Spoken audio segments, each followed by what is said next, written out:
Happy Independence Day. I'm Lonnie Ray Williams, and I'm the chairman of the Independent American Patriots, formerly the National Party, known as the Independent American Party. Several years ago, on this date, I announced that our members had decided to move away from being a political party. It was really kind of strange when we began this journey, and we found that everyone wanted to own the name Independent American Party. And for 25 years, the National Party had been like the anti-party party. We were pretty proud of that saying. And we went through this long process of discovering what it was like to be an independent and what the difference is between being an independent and being part of a party. Becoming a true independent means you're not part of a party. You're an American citizen with an opinion, and that's a valued opinion, and you have the right to feel and think and act on those callings from the Lord as you seem fit. And that's what sets us apart from those people who want to become part of a party. We don't believe that any other human being, can tell us what to believe. Our founding fathers didn't believe that either. George Washington, in his farewell address, warned the great citizens of this new republic that the dangers of political parties and how eventually the political parties would have all the representation and the people would have none. And one form of tyranny would certainly be replaced with just a different form of tyranny. And that's really where we find ourselves today. If you disagree with anything, any single part of the current administration, you're flagged some sort of traitor. The same thing was in the last administration. No true independent has a voice without being branded a traitor. And that is not the republic that our founding fathers gave us. They did not give us a republic to where you must belong to this or you must belong to that and you must subscribe to that sort of thought. That was the very tyranny of the Whigs and the Tories that had destroyed the great relationship that the colonists had had with their mother country. And they swore off political parties in our first government, governed under the Articles of Confederation and Perpetual Union. We had a first government. We're operating on our second. And the Anti-Federalists, half of our founding fathers, warned us about taking on this new form of government with this Constitution. Before that, all the colonies had their rights, and everything was based on their rights. And the new government said, well, these are unalienable rights, and everyone just understands them. We don't have to write them all down. And it was only because some of these anti-federalists, if you will, insisted that there be bills of rights to secure the very most important ones. Should government go the way of tyranny, which governments do, they have the escape plan to start all over. And that's why the Bill of Rights is even there. And nowadays you have judges arguing about the validity of these rights that are enshrined and not even acknowledging the inalienable rights that we declared our independence on July 4th on. A lot of people don't understand that 1776 was not the beginning of the war.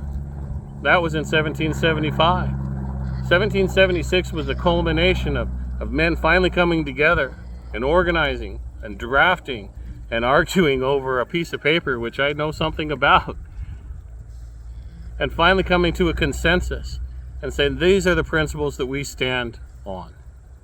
That's what the Independent American Patriots have done. That's what our founding fathers have done. And that's what all good men have done in the future, in the past, and standing up, coming together, deciding what they will tolerate, what they will not tolerate. That's what it's like to be independent America today. And that's what Independence Day should be. A lot of people say Happy 4th. That's hollow, shallow.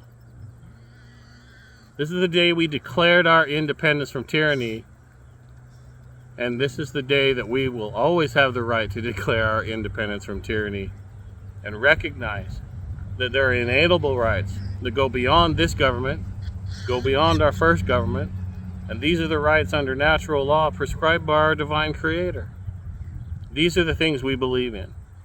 And we don't believe that any man, any human being, any individual or collective group has the right to subject or tell other people how they have to live. That's not what this nation was founded on. They had collective agreements and collective moral agreements, and the 13 colonies bitterly disagreed on many things. But what united us was our independence from tyrannical rule.